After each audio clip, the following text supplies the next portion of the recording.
10 ఏళ్లుగా బీజేపీ ఇచ్చిన ఒక popular political slogan Congress Mukt Bharat, అంటే కాంగ్రెస్ లేని భారతదేశం.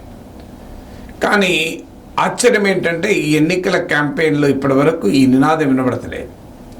ఇప్పుడు ఏమి వినబడుతుందంటే కాంగ్రెస్ మళ్ళీ అధికారంలోకి వస్తే ఏమవుతుంది, అసలు కాంగ్రెసే ఉండదు అన్న కాలం నుంచి కాంగ్రెస్ అధికారంలోకి వస్తే మీ రిజర్వేషన్లు తీసుకుపోయి ముస్లింలకు ఇస్తారు, కాంగ్రెస్ అధికారంలోకి వస్తే మీ ఆస్తులు పంచుతారు, కాంగ్రెస్ అధికారంలోకి వస్తే పాకిస్తాన్ ఆనందపడుతుంది, కాంగ్రెస్ అధికారంలోకి వస్తే రామ మందిరానికి బాబ్రీ తాళం వేస్తారు, కాంగ్రెస్ అధికారంలోకి వస్తే రామ మందిరానికి బుల్డోజర్ పంపిస్తారు, కాంగ్రెస్ అధికారంలోకి వస్తే మీ మంగళసూత్రాలు తీసుకెళ్ళి ముస్లింలకు ఇస్తాడు. ఇలా మోడీ రోజు చేస్తున్న ప్రచారం ఏంటి, కాంగ్రెస్ అధికారంలోకి వస్తే అని మొదలు పెడతాడు. అంటే ఆశ్చర్యంగా ఉంటుంది. కాంగ్రెస్ ముక్త్ భారత్, కాంగ్రెస్ ఇక పని అయిపోయింది, అది మునిగేనావా అని ఒకవైపు ఇప్పటిదాకా చెప్పి ఇప్పుడు కాంగ్రెస్ ముక్త్ భారత్ వదిలేశారు, కాంగ్రెస్ మునిగే పడవ వదిలేశారు. ఇప్పుడు ఏం చెప్తున్నారు, కాంగ్రెస్ అధికారంలోకి వస్తే అని. మునిగే పడవ అధికారంలోకి ఎట్లా వస్తుంది అంటే బీజేపీ క్లియర్గా సర్టిఫికెట్ ఇస్తుంది, కాంగ్రెస్ ముక్త్ భారత్ అనేది అయిపోయిన నినాదము, ఇది మేము ఇచ్చిన పొరపాటు నినాదము, కాంగ్రెస్ బతికుండడమే కాకుండా మళ్ళీ ప్రాణం పోసుకుంటుంది అనే అనుమానం బీజేపీ వాళ్ళ మాటల్లోనే కనబడుతోంది. మరి ఈ పరిణామం ఎందుకు వచ్చింది, కాంగ్రెస్ ముక్త్ భారత్ అనే నినాదం నుంచి కాంగ్రెస్ అధికారంలోకి వస్తే అనే మాట మోడీ నోట ఎందుకు వినపడుతోంది, కాంగ్రెస్ ఏం చేసింది ఈ రకమైన మార్పు బీజేపీలో తీసుకురావటానికి? మొదటిగా చేసింది బీజేపీ క్యాంపెయిన్కు కౌంటర్ క్యాంపెయిన్ సమర్థవంతంగా చేయగలిగింది. దీని ప్రభావం ఓటర్లపైన ఎంత ఉంటుంది, ఇప్పుడు ఎంత మేరకు ఉంటుంది, సరిపోతుందా ఈ ప్రభావం, ఇవన్నీ సెపరేట్ క్వశ్చన్స్. కానీ మోడీ మతం అందుకుంటే కాంగ్రెస్ పార్టీ, రాహుల్ గాంధీ, ఇండియా కూటమి కులం అందుకుంది. క్యాస్ట్ సెన్సెస్ 50% రిజర్వేషన్లను పరిమితిని ఎత్తివేస్తాం అంటూ సామాజిక న్యాయ నినాదాన్ని అందుకుంది.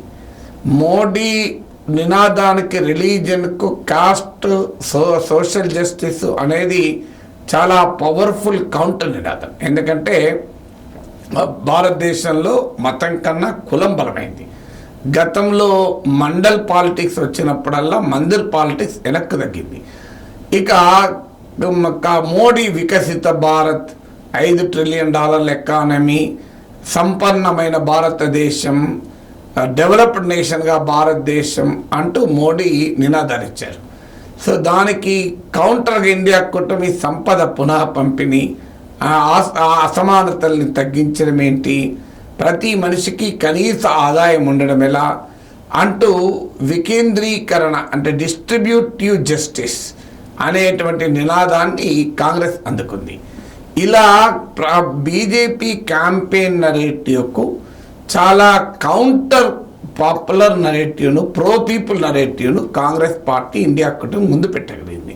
ఇది అందువల్ల కాంగ్రెస్ మళ్ళీ వస్తే అనే మాట మోడీ ఎక్కువ అనాల్సిన పరిస్థితికి నెట్టివేయబడ్డారు.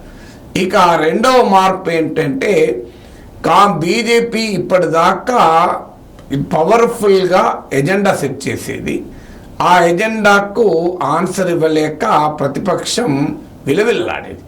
ఇప్పుడు అలా లేదు పరిస్థితి. ప్రతిపక్షం చాలా పవర్ఫుల్గా అటాక్ చేస్తుంది. మోడీ అంబానీ అదానీల గురించి 10 ఏళ్ళు మాట్లాడలే.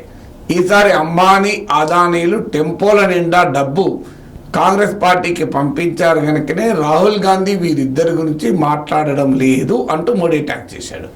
వెంటనే కాంగ్రెస్ పార్టీ మరి మీ ఈడీ ఏం చేస్తోంది, మీ సిబిఐ ఏం చేస్తోంది, అంబానీ ఇంటికి ఎందుకు పోలే, అదానీ ఇంటికి ఎందుకు పోలే అని రాహుల్ గాంధీ కౌంటర్ వేశారు.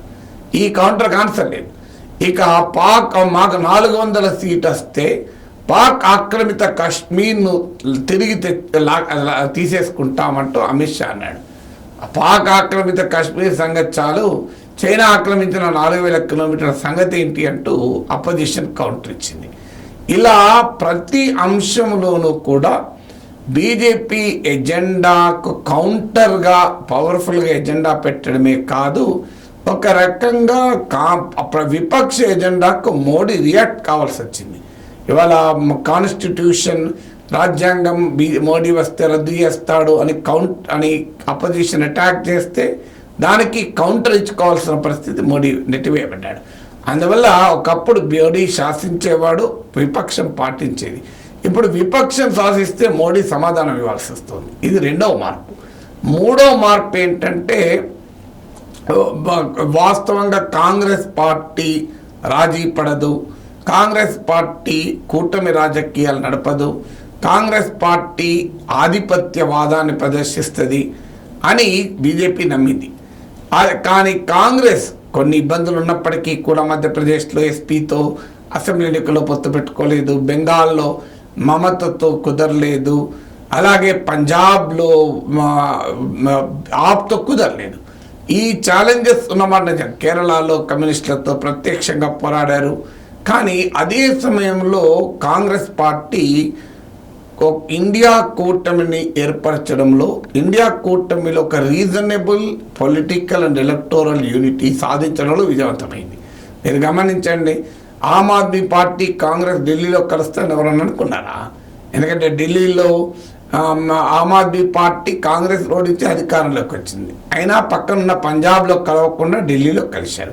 సమాజ్వాదీ పార్టీ కాంగ్రెస్ పైన గుర్రుమన్నది. మధ్యప్రదేశ్లో అసెంబ్లీ ఎన్నికల సమయంలో 6 అసెంబ్లీ సీట్లు ఎస్పీ అడిగితే కాంగ్రెస్ ఇవ్వలేదు. మీ సంగతి చూసుకుంటామని అఖిలేష్ అన్నాడు. కానీ ఎస్పీ కాంగ్రెస్ల మధ్య ఉత్తరప్రదేశ్లో పొత్తు కుదిరింది. బీహార్లో కాంగ్రెస్ ఆర్జేడీ లెఫ్ట్ అలియన్స్ బలపడింది. మహారాష్ట్రలో మహావికాస్ అఘాది సురక్షితంగా స్టేబుల్గా ఉంది. సో తృణమూల్ కాంగ్రెస్ నిన్నటిదాకా ఇండియా కూటమితో సంబంధం మాట్లాడి ఇప్పుడు మేము ఇండియా కూటమికి బయట నుంచి మద్దతు ఇస్తాం అని మాట్లాడుతున్నారు. అందువల్ల కాంగ్రెస్ పార్టీ చరిత్రలోనే తక్కువ సీట్లకు పోటీ చేయడం ద్వారా ఒక సంకేతాన్ని పంపించారు, మేము బిగ్ బ్రదర్గా ఉండము అని. అలాగే రాహుల్ గాంధీ కాకుండా మల్లికార్జున్ ఖర్గే కాంగ్రెస్ అధ్యక్షుడు చేయడం ద్వారా తాము ప్రధానమంత్రి రేస్లో రాహుల్ గాంధీ ఉన్నాడు అనే ఒక అసౌకర్యాన్ని ఇతర పార్టీలకు లేకుండా చేశారు. ఎన్నికల తర్వాత రాహుల్ గాంధీ పైన పట్టచ్చు, కానీ ఇప్పుడు ప్రీ ఎలక్షన్ సెట్టింగ్లో మాత్రం రాహుల్ గాంధీ నాయకత్వంలో ఎన్నికలు పోవడానికి ఇబ్బందిగా ఉన్న ఇతర పార్టీలకు ఆ ఇబ్బంది లేకుండా చేశారు. నాలుగవది బీజేపీ డైనాస్టిక్ పాలిటిక్స్, వారసత్వ రాజకీయాలు అనే విమర్శ కాంగ్రెస్ పైన చేస్తుంటే మల్లికార్జున్ ఖర్గే గాంధీ కుటుంబానికి విధేయుడు, ఎంత విధేయుడో అంత వెటరన్ రాజకీయాల్లో. అందులో ఎస్సీ సామాజిక వర్గానికి చెందిన వ్యక్తి గనక మోర్ యాక్సెప్టబుల్ లీడర్గా, చాలా ఎక్స్పీరియన్స్ లీడర్గా ఖర్గే ముందుకొచ్చాడు. ఖర్గేని అసలు పనిచేయనియరు. ఖర్గే ఒక పప్పెట్ లాగా ఉంటాడు, కీలు బొమ్మలాగా, ఒక బొమ్మలాట ఆడిస్తారు అనుకున్నారు. కానీ ఖర్గే చాలా క్లియర్గా అసెప్ట్ చేసుకుని ఇండిపెండెంట్గా, ఇప్పుడు ఎవరు గాంధీ కుటుంబం ఆడిస్తోంది ఖర్గేని ఎవరు అనడం లేదు, గమనించండి. ఈవెన్ బీజేపీ కూడా అనలేదు. అందువల్ల ఖర్గే ప్రయోగం కూడా కాంగ్రెస్ సక్సెస్ఫుల్గా నిర్వహించింది.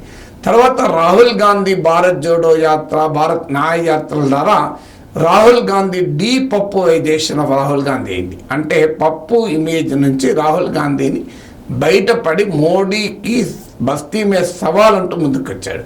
ఇందులో కాంగ్రెస్ చేసిన పనులతో పాటు మోడీ మడతబెట్టి అందరినీ కొట్టడం మొదలు పెట్టడంతో కూడా అనివార్యంగా అందరూ కాంగ్రెస్కు దగ్గరయ్యారు. ఎందుకంటే కేజ్రీవాల్ లోపలేశారు, ఎంఎన్ సోరెన్ లోపలేశారు. ఇలా అందరినీ పైన ఈడీ, సిబిఐ అటాక్లు వెళ్ళడం, శివసేనను చీల్చడం, ఎన్సీపీని చీల్చడంతో అసలు విపక్షంలో ఉండేటువంటి విభేదాలని మోడీనే లేకుండా చేశాడు. ఎందుకంటే ఒకవేళ ఎన్సీపీ చూడుండకపోతే శరద్ పవార్ కాంగ్రెస్కు పక్కలో బలమయ్యేవాడు. ఉద్ధవ్ ఠాక్రే శివసేన చీలుండకపోతే శివసేన ఎజెండాతో కాంగ్రెస్ను ఇబ్బంది పెట్టేవాడు, హిందుత్వ ఎజెండాతో. కేజ్రీవాల్ అరెస్టు, కేజ్రీవాల్ మీద కేసు ఉండకపోతే ఢిల్లీలో కాంగ్రెస్తో కేజ్రీవాల్ కలిసేవాడే కాదు. ఎందుకు వీళ్ళంతా కలవాల్సి వస్తుంది? మోడీతో ఒక్కొక్కరం పెట్టుకుంటే బతకలేము, అందరూ కలిస్తే తప్ప మోడీ దాడిని ఎదుర్కోలేము అనే కంక్లూజన్ కూడా రాసుకొచ్చారు. సో ఇవన్నీ పరిణామాలు జరగడంతో ఇక కాంగ్రెస్ పార్టీ ముక్త భారత్ అనే స్లోగన్ మోడీ వదిలేసి కాంగ్రెస్ వస్తే ఏమవుతుందని ఎక్స్ప్లెనేషన్ ఇచ్చుకోవాల్సిన పరిస్థితి ఏర్పడింది.